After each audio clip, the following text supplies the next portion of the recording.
सर्वच विश्वस्त प्रमुख आणि त्यांचे सहकारी सदस्य सर्वांना मी मनापासून धन्यवाद देतो आणि नवीन वर्षाच्याही सर्वांना शुभेच्छा देतो। या ठिकाणी आज हा 31वा सांस्कृतिक कार्यक्रम आणि सामाजिक कार्यक्रम पार पाडत असताना मी शीतलताईंची दिलगिरी व्यक्त करतो। त्यांच्याबरोबर काही भगिनी मागच्या वर्षापासून 2 वर्ष झाले, 2 वर्षापासून त्या मला आमंत्रित करत होत्या, परंतु डॉक्टर साहेबांनी जो उल्लेख केला, मी यायचं तर समाजासाठी मी काय देणं लागतो आणि काय देऊ केलं किंवा काय दिलं हे केल्याशिवाय समाजाच्या कार्यक्रमाला म्हणून कसं जावं। आणि म्हणूनसाठी कदाचित मी भाग्यवान आहे, नशीबवान आहे। आपल्या सर्वांच्या आशीर्वादानं मागच्या काळात जरी विधानसभेचा उपाध्यक्ष होतो, काही दिवस अध्यक्ष होतो, त्यावेळेला आपल्यापैकी बरेचसे अधिकारी वर्ग येत होते। महेशदादा आपल्यासारखी युवा पिढी, जसं सरांनी आता थोडी खंत व्यक्त केली, आहेत आपण सगळे सिनियर जास्त दिसतो, 80% जवळपास जास्त सिनियर दिसतो, पण हा गाडा पुढे न्यायचा असेल तर सर बरोबर आहे का युवकांनी पुढे आलं पाहिजे। आहेत ना आपल्याला सहकार्य करणारे, निवड आपल्या समाजातलेच नाही तर महेशदादासारखे असतील किंवा सुमित आहे, थोरात साहेब आहेत, अशी अनेक समाजातली इतरसुद्धा अधिकारी वगैरे आपल्याला सहकार्य करायला खरंच मनापासून तयारी असते, पण आपण तिथवर पोहोचत नाही। आता आपण सुद्धा एवढा मोठा अनुभव घेतला, 58 वर्षानंतर रिटायरमेंट झाली आणि त्याच्यानंतर आता सरांचा 75वा वाढदिवस आणि 75व्या वाढदिवसाला सर आलेत, पण 25शीतला फारसं कोणी दिसत नाही का त्याला गरज आहे। आता गरज म्हणजे त्याला गरज म्हणून नाही तर त्यानं त्याच्या शिक्षणाचा उपयोग पुरापूर हा समाजासाठी करण्याच्या दृष्टीनं ह्या जाणकारांचं मत अशाच कार्यक्रमांच्या माध्यमातून त्या ठिकाणी मिळत असतं। इथं मला आपण बोलवलं आणि मला बऱ्याच वेळचं ताई सारखं जिरवाळ साहेब बोलतील, मला असं वाटत होतं का मला हे लवकर काढून द्यायच्या विचारात दिसतात। पण जेव्हा माणूस कुठं जातो तर त्यावेळेला आजचा कार्यक्रम तुम्ही खूप सुंदर केला, पण सत्काराचाच एवढा वेळ गेला ना का त्याच्यात 4-5 लोकांनी मार्गदर्शन करायला पाहिजे, तुमचं मी ऐकून घेतलं पाहिजे, नंतर मी फार न बोलता त्याच्यावर विचार केला पाहिजे, पण बोललं पाहिजे तुम्ही जास्तीचं, तरच मला ते कळलं, तरच मी तुमचा प्रतिनिधी म्हणून त्या ठिकाणी त्याला वाचा फोडायचा प्रयत्न करेल। जसं सरांनी खूप सुंदर सांगितलं का बोगसांचा प्रश्न आहे, आधिसंख्येचा प्रश्न आहे, मेडिकलमध्येच आत्ता मध्यंतरी सर मला वाटतं 450 जागा मेडिकलच्या जेव्हा भरती केल्या गेल्या, माझ्यासारख्यानं तो आकडा सांगणं बरोबर नाही, कारण तो आकडा मी कमी केला पाहिजे, पण त्याला आपली सुद्धा साथ त्या ठिकाणी असली पाहिजे। आहेच तुमची साथ। माझ्या माहितीप्रमाणे 150-200 लोक बोगस आहेत त्याच्यात, 150-200 कसे होतील आपले डॉक्टर?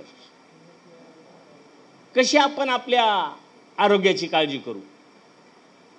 कारण आज काही झालं तरी पूर्वीच्या आणि आजच्या मानसिकतेत माणुसकीत फरक झाला आहे। पूर्वी माझ्यासाठी मी, माझ्या कुटुंबासाठी मी, पण आज मनापासून धन्यवाद दिले पाहिजे का बरेचसे तरुणसुद्धा खूप चांगल्या पद्धतीनं समाजहितासाठी झगडतात, भांडतात, त्याचा मी साक्षीदार आहे। आजपर्यंत तर सर मी असंही बघितलं, आपले 25 आमदार, पण 25 म्हणताच कधीच एकत्र येत नव्हते, पण मी नशीबवान समजतो का मी जेव्हा हाक मारली असेल तेव्हा काही लोक राजकीय प्रेशरमुळे येत नव्हते, पण रात्री पहाटे येऊनच सह्या करून जायचं, साहेब मला राजकीय अशी अडचण आहे, आमच्या नेत्याची अडचण आहे, पण मी तुमच्याबरोबर आहे, तेवढं सुद्धा फार झालं. आणि त्याचा परिणाम म्हणून मागच्या काळात काही निर्णयापर्यंत येण्याची आपल्याला त्या ठिकाणी चालना मिळाली. सरांनी जो छोटा संवर्गाचा विषय सांगितला, मध्यंतरी आता हा 4 महिन्याचा काळ तसा निवडणुकीचा गेला आणि मी म्हणजे आम्ही सगळ्या आमदारांनी मिळून अनेक सामाजिक निर्णय घेण्याच्या दृष्टीनं शासनाला अगदी का आम्ही एकत्र आलो आहे म्हणून शासनसुद्धा आता कढीभर मागं येतं. आणि म्हणूनसाठी भविष्यातसुद्धा आपण चांगलं मार्गदर्शन करा. सगळ्या ठिकाणच्या अडचणी वेगवेगळ्या आहेत. जसं आता आपण सांगितलं गडचिरोली, चंद्रपूर तिकडच्या वेगळ्याच. आपल्या 13 जिल्ह्यांमध्ये आपला बहुल आदिवासी आहे, पण शहरांमध्ये सुद्धा कमी आदिवासी नाहीत. पुण्यासारख्या ठिकाणी सुद्धा 1.5-2 लाख आपली लोक आहेत. नाशिकमध्ये फार मोठ्या प्रमाणात आदिवासी समाज आहे. माझी समाजातल्या तरुणांना आणि आपल्या सगळ्या सिनियर मंडळीला सुद्धा विनंती राहील, आता मला वाटतंय आम्ही हे जे दिलंय तुम्ही ते चालवत राहू. फक्त आता तुम्ही चालक म्हणून आमच्याबरोबर आमच्या मागं राहावं, आमच्याकडून त्या सोडवणूक करून घ्याव्यात. कारण आम्ही कितीही प्रतिनिधी झालो तरी तुमचा प्रत्येक विभागातला अभ्यास हा एक वेगळाच असतो.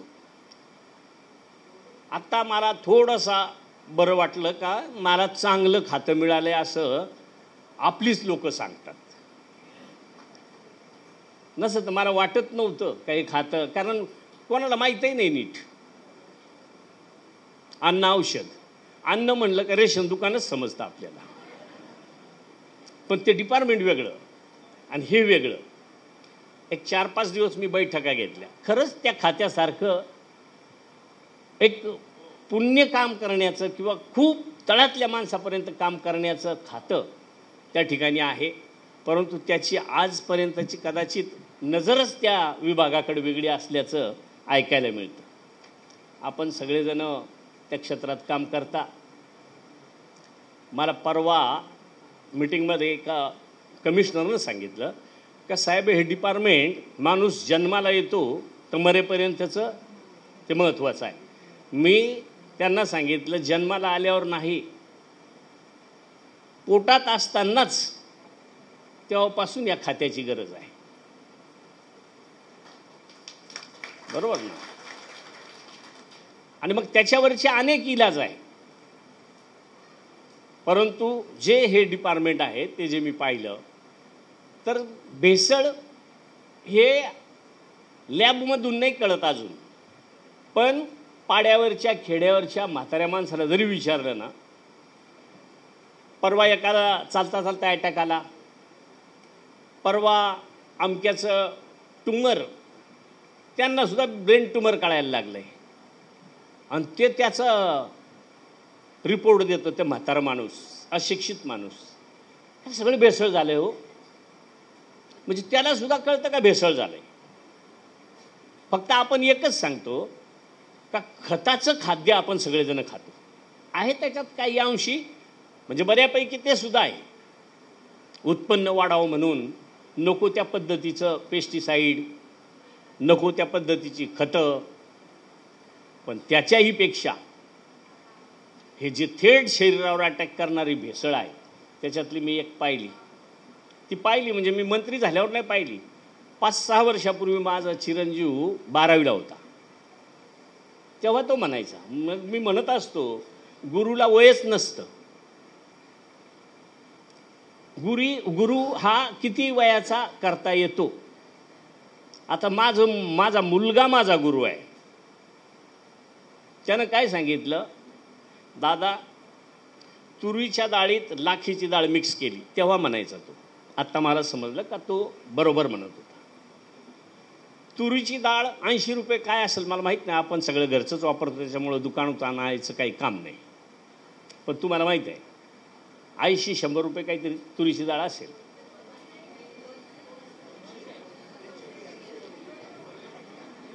$200. आणि लाखीची डाळ असेल 50 रुपये. हां, बॅन केली, पण तुरीच्या डाळीत आहे. तिकडं बॅन केली पण तुरीच्या डाळीत आहे. माझं म्हणणं, लाख तुरीच्या डाळीत मिक्स केल्यावर अर्धा किलो मिक्स केली, समजा 5 किलो तर अर्धा किलो, तर नफ्यात वाढ होईल. पण मिक्स डाळ जर करून ती काढली तर मला नाही वाटत का शरीरावर त्याचा साईड इफेक्ट होईल, कारण त्या दोन्ही डाळी खाण्याच्या आहेत. पण आत्ता तोच म्हणायचा 1 किलो शेंगदाणे किंवा 1 लिटर 1 किलो शेंगदाण्याचं तेल काय भाव? 150. बरं, 150. आणि शेंगदाणे काय भाव? 150 धरले. आणि 1 किलो शेंगदाण्याचं तेल तयार करायला किती शेंगदाणे लागतात? 3.5 किलो. 3च किलो धरले, 3 दीड 4.5. 450 रुपयाचे शेंगदाणे घेऊन जेव्हा तेल काढलं जातं तेव्हा 1 किलो येतं. खर्च शेंगदाण्याचा 450. 150 रुपये आपण त्याचा प्रोडक्शन करण्याचा खर्च धरू. 300 रुपयाचं तेल आपल्याला 150 रुपयाला कसं काय मिळतं? हे मला 4-5 वर्षापूर्वी माझ्या चिरंजीवानं सांगितलं होतं, कारण त्यानं भुईमुग उन्हाळी चालू केला. तर मी म्हणायचो काय करायला करतो, पैसे तरी किती होतात? पैसे नाही करायचे, तेलच करायचं म्हणे. ह्या ज्या गोष्टी आहेत ह्या किती घातक का त्या थेट. आता मी परवा एक प्रश्न विचारला होता अधिकाऱ्यांना, आणि तो मुंबईसाठी फार महत्त्वाचा आहे. तेल किती वेळा तापवल्यावर चालू शकतं?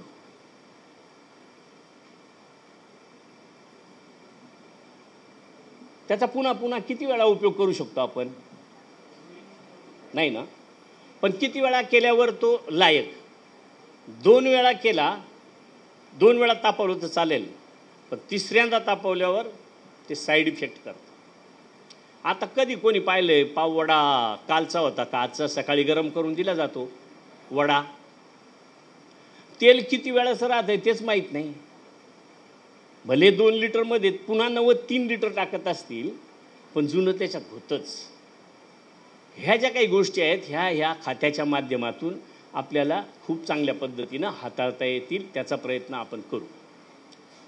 पण एवढं महत्त्वाचं डिपार्टमेंट असताना जसं सरांनी सांगितलं, शिका, संघटित व्हा, संघर्ष करा, तर हा विषय एकदमच रिपेअर होण्यासारखा दिसत नाही. कारण आत्तापर्यंत डिपार्टमेंटमध्ये 30% अधिकारी आणि कर्मचारी आहेत. 30-25, एक सुद्धा व्हेकल नाही, एकही गाडी नाही. मग ते बरोबर धाड टाकायची, तर मग आम्ही धाड टाकायला येणार आहोत आणि तो टॅक्सीने जाणार, तो पोहोचेपर्यंत सगळं बरोबर कार्यक्रम. अशा खूप साऱ्या बारीक बारीक गोष्टी त्या ठिकाणी आपल्याला तपासावं लागतील, शोधावं लागतील. परंतु हे करत असताना महत्त्वाचं सरांनी सांगितलं, मी हे डिपार्टमेंटवर जाणार नाही. खूप लोकांची अपेक्षा होती का तुम्ही आदिवासी विकास मंत्रीच झाले पाहिजे. माझं मत आहे, मी कोणत्याही डिपार्टमेंटचा मंत्री हो. मी मागच्या वेळेला सांगितलं होतं आणि मी प्रचारात सुद्धा त्याचा उल्लेख केला. साहेब, आदिवासी विकास मंत्रीच झालं पाहिजे. का बरं? मी आदिवासी आहे म्हणून आदिवासी विकास मंत्री का? मी दुसरा कोणता मंत्री नाही होऊ शकत का?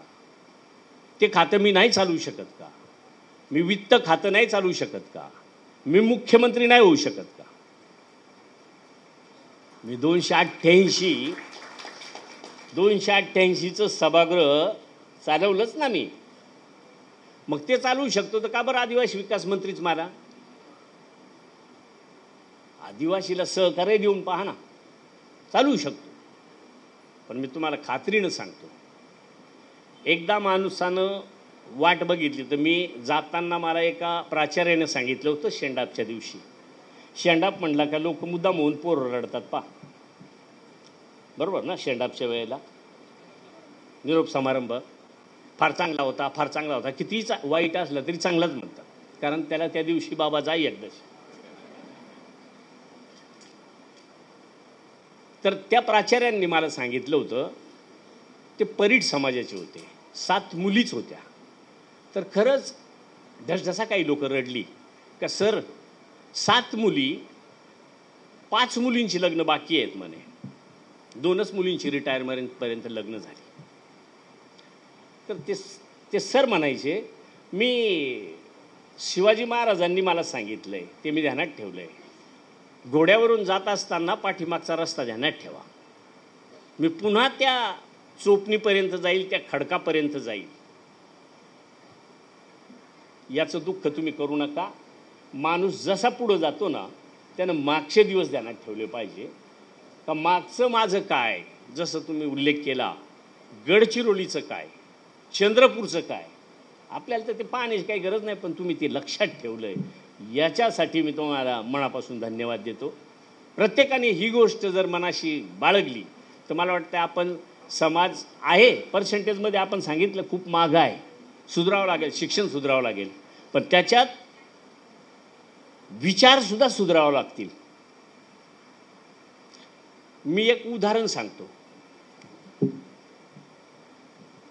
मध्यंतरी आपण पेसा भरती केली, सगळे गावांमध्येच दिले, कारण त्या पेसाचा रूलच तसा आहे का तो 17 संवर्गातली ती माणसं त्याच्याच गावात राहतील. मला आता धाक वाटायला लागलाय, तसं घडू नये अशी मी विनंती करतो सगळ्यांना. पण साताऱ्याच्या जिल्हा परिषदच्या शाळांना व्हिजिट द्यायला आपल्या सगळ्या महाराष्ट्रातून शिक्षक लोक जात होते साताऱ्याच्या शाळा पाहायला. का त्यांनी काय नवीन असं वापरलंय का साताऱ्याच्या शाळा महाराष्ट्रातल्या शिक्षकांना गव्हर्नमेंटनी खर्च केला, सेसमधून काही खर्च केला, आणि या पाहून म्हणजे आपल्या तशा करायच्या. ती लोक कुठली होती? आपलीच होती, ग्रामीणमधली. कारण सातारा, सांगली, कोकण इकडं नाही तरी आपल्याशिवाय दुसरं तिकडचे लोक नोकरीला कमी आहेत, तर मुंबईला जास्त आहेत. ती लोक आम्ही 250-300 लोक आणली इकडं बदलून. जे तिकडून हे शाळा बनवणारे होते ते इकडं आणलेत, त्यांच्यावर आता दर हप्त्याला 2-2, 3-3 अर्ज. ते तिकडं आदर्श करून आले, इकडं बाकी तक्रारींचा पाढा सुरू झाला. गावात आलेत, कोण म्हणतो क्लुझर गाड्या घेतल्या त्यांनी धंदाच करत फिरतात, कोण म्हणतो त्यांनी दुकानच टाकली, काहींनी रेशन दुकानच चालवायला घेतली शिक्षकांनी. ही मानसिकता जसं तुम्ही साताऱ्याला शिकवत होते, साताऱ्याला आदर्श घडवला, तर इथं दिंडोरीत का घडवू नये, सुरगाण्यात का घडवू नये? ही कुठंतरी मानसिकता त्या ठिकाणी बदलण्याची गरज आहे. खूप सारं बोलण्यासारखं आहे, परंतु आपण जे काही या ठिकाणी सांगितलं, शीतलताईनं बोलायला पाहिजे होतं, कारण त्या 2-3 वर्षापासून जो आता तुम्ही हॉल घेतला इथं, हॉल, ह्या हॉलला काहीतरी 1-1.5 लाख रुपये भाडं द्यावं लागतं म्हणतात. त्यांची सातत्याने एक तळमळ असते, त्यांच्याबरोबर ह्या माऊल्या असतात सगळ्या. का आम्हाला एखादी जागा, त्यांनी जागेचंही मला दिलं होतं, पण त्याचा पाठपुरावा नंतर त्यांनी केला नाही असं माझं मत आहे. आपल्याकडं सर पैसे भरपूर आहेत आपल्या डिपार्टमेंटला, खूप पैसे. आता इथं तुम्हाला एखाद्या वेळेला तर सांस्कृतिक भवनाला वॉर्ड ऑफिसर आहेत मला वाटतं आपण ना, शेशी होता, शेशी कुठं गेला आहे, तुमचे KDMCचे लोक आहेत बरोबर ना. तुम्हाला सांस्कृतिक भवनाला एक वेळ अडचण येईल, पण अभ्यासिका म्हणून जर मागितली तर कोणाचंही सरकार असेल इथं तर त्यांनी दिलं पाहिजे. ते एक वेळ सांस्कृतिक भवनाला पैसे लवकर मिळायचे नाही, मिळतात 1 कोटी रुपयापर्यंत, 1 कोटी. पण आपण जर जागा उपलब्ध केली सगळ्यांनी मिळून,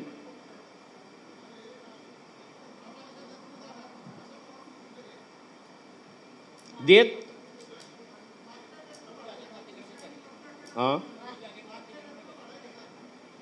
असं करावं ना. आता तुम्हाला आपण मागून देणार नाही, तर महेश दादा आहेत, मी वंडर शेठ पाटलांना सांगतो, सुमित दादाला सांगतो, दादाला सांगतो, तुम्ही 7-8 जण मिळून जर ठरवलं तर मला वाटतं सहज जागा देऊ शकता रे बाबा. एकदा आपण इथल्या प्रमुखांची एक बैठक मुंबईमध्ये घेऊ. तिथं त्यांना विनंती करू का बाबा द्या ना, कारण अभ्यासिका तुम्ही बांधून देऊ नका, अभ्यासिका आम्ही बांधू, फक्त जागा द्या. आता मी आपल्या तिकडं दिंडोरीत अशीच जागेची अडचण आहे, नाशिक अशाच जागेची अडचणी आहेत, नाहीच ना, जागा देत नाही नगरपालिका, हे बरोबर आहे. पण आपले जे सदस्य मंडळी असते, मध्यंतरी शासकीय वसतिगृहांना जागा नव्हत्या, नाशिकमध्ये सुद्धा ओपन स्पेसमध्ये आम्ही वसतिगृहांना ठराव करून गार्डन नको आम्हाला, अभ्यासिका बांधायची, बांधल्यात अभ्यासिका. आता गार्डनमध्ये जायला ह्या आमच्यासारखे म्हातारे कोतारे माणसं जातात, नाही तर गार्डनमध्ये फारसं काही जात नाही कोणी. पण अभ्यासिका जर केली तर मला वाटतं खूप चांगल्या पद्धतीचं त्या ठिकाणी आपल्याला त्याचा उपभोग घेता येईल. आणि त्या दृष्टीनं आपण प्रयत्न करा, मी तुमच्याबरोबर आहे. लागतील तो निधी मी आता 2-4 ठिकाणी बांधल्यात, आमच्या तिकडं 2-2 कोटीपर्यंतचं सगळं इन्फ्रास्ट्रक्चर आतलं वगैरे जर धरलं तर 2-2 कोटीपर्यंतचा खर्च केला आहे. पोरं त्याचा उपयोगही चांगल्या पद्धतीनं करतात, त्याचा आउटपुटसुद्धा खूप चांगला आहे.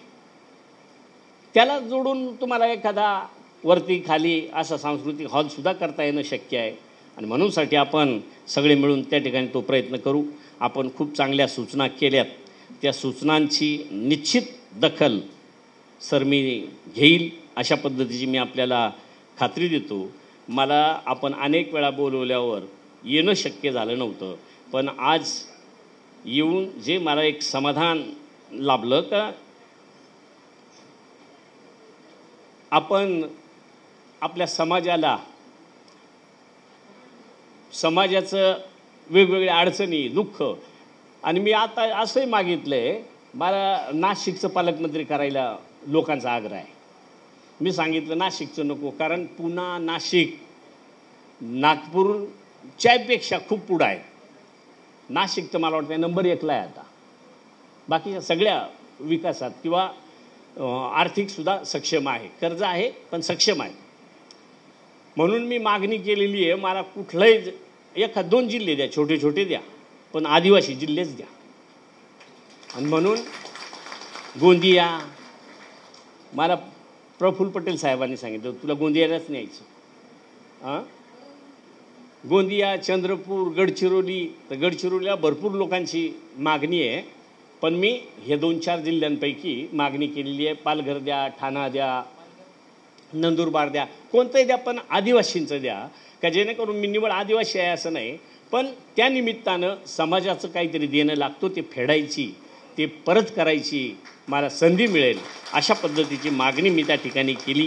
आणि म्हणून मी कुठल्याही खात्याचा जरी मंत्री असलो तरी समाजाचा मंत्री म्हणून तर पहिली प्रॉपर्टी माझी प्रायोरिटी राहील, का मी माझ्या समाजाचा मंत्री आहे. बऱ्याच वेळा माझ्यावर आरोप होतात, महेश भाऊ हा सारखा आदिवासीचं बोलतो. का बरं मी आदिवासीचं बोलतो, पण आदिवासीचा जे काही बजेट आहे ते जे 13 जिल्हे जे आहेत ना, तिथं जर आदिवासीचं बजेट नसलं तर मला नाही वाटत का काही डेव्हलपमेंट होऊ शकते. जनरलचं खूप कमी आहे आणि आदिवासीचं बजेट खूप चांगलं आहे, पण ते सुद्धा चांगलं आहे तर चांगलं जो हाताळेल त्याचा आहे, नसल तर आपल्या आता डिपार्टमेंटचे आस्थापनेवर पगारावर 3,500 कोटी जातात. 3,500 कोटी का जे पूर्वी जनरल बजेटमध्ये होते, नको जनरल बजेटमध्ये पगार होते ते आपले 16 सालापासून वेगळे केले आणि आपल्या बजेटमध्ये टाकले. याचा अर्थ 18,500 कोटी जे तुमच्या आपल्या विकासासाठी होते ते 3,500 कोटी फक्त पगाराला चालले. मी मागच्या एका TSCत बोललो होतो का बाबा एक दिवस असा येईल का हे आमचं डिपार्टमेंट फक्त पगार करायला पुरतंच राहील, मग आदिवासी डोलीतून बाळांतीन होईल काय? 5-5, 10-10 किलोमीटर डिलेवरीला बाया डोलीत डिलिव्हरी होतात. आपण सांगितलं ते खरं आहे. आणि त्याचं मूळ शोधायचं तर ते शोधलं पाहिजे. 53 वेळा बजेट झालं आहे. मी सभागृहात मांडलं होतं का 53 वेळा 2 वेळा प्लस आहे बजेट. 9.35 2च वेळा आहे 53 वेळेपेक्षा. 51 वेळा मायनस आहे. एकूण आकडा काढला होता आणि एवढे पैसे आमचे तुमच्यावर देणं आहे. ते म्हणायचे उधाऱ्या नका मागू, यंदाचे देतो. पण घेतले मी 2 वर्षापासून 9.35% म्हणजे 35%. 0.20% उरले होते. 0.20%. आता 0.20%ला चीफ सेक्रेटरी म्हणायचे कशाला साहेब 0.20%ला एवढं तुम्ही तकतक करता. मी सांगितलं साहेब तेवढे फार होतील. कसे फार होतील? 4,000 कोटी झाले त्याचे 0.20%चे.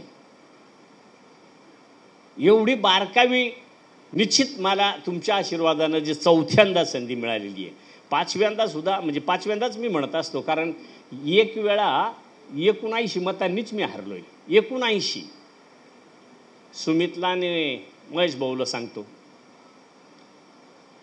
हरल्यावर हरायचं नाही, रडायचं नाही, लढायचं.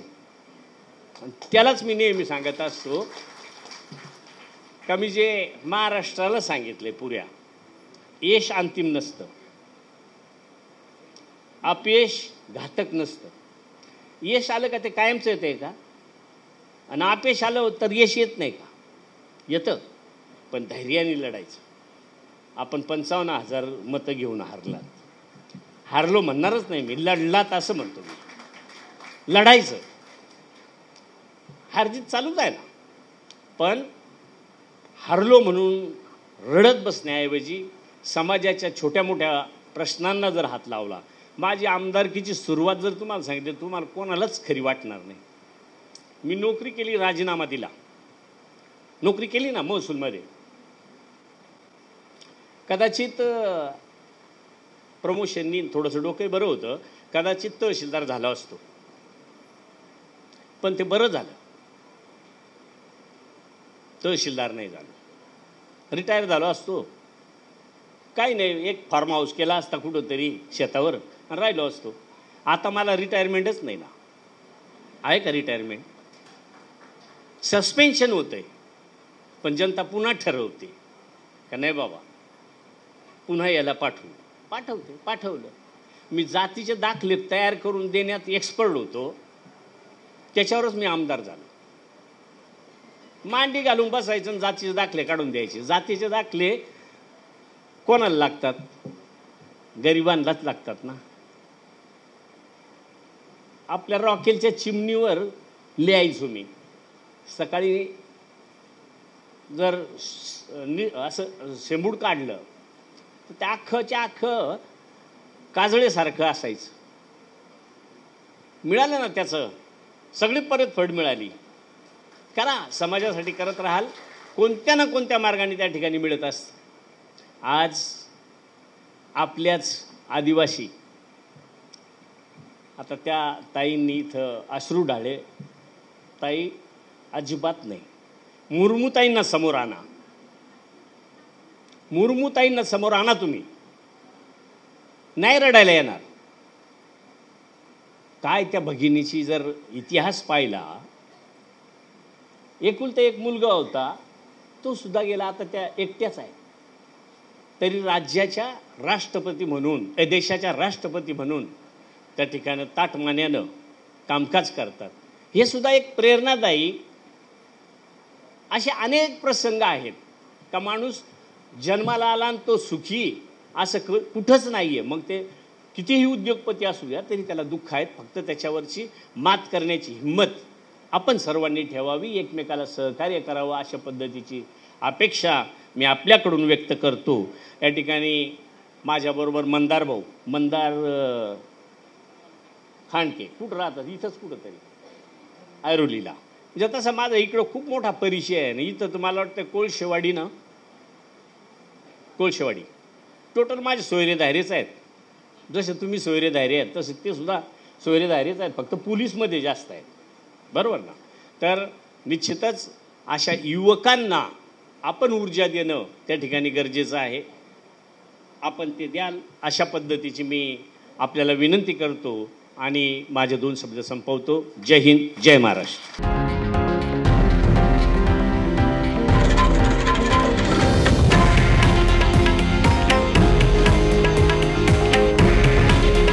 हे आहे देशातील नंबर 1 न्यूज नेटवर्क आणि आपण पाहत आहात TV9 मराठी. काळजी तुमची, हित महाराष्ट्राचं.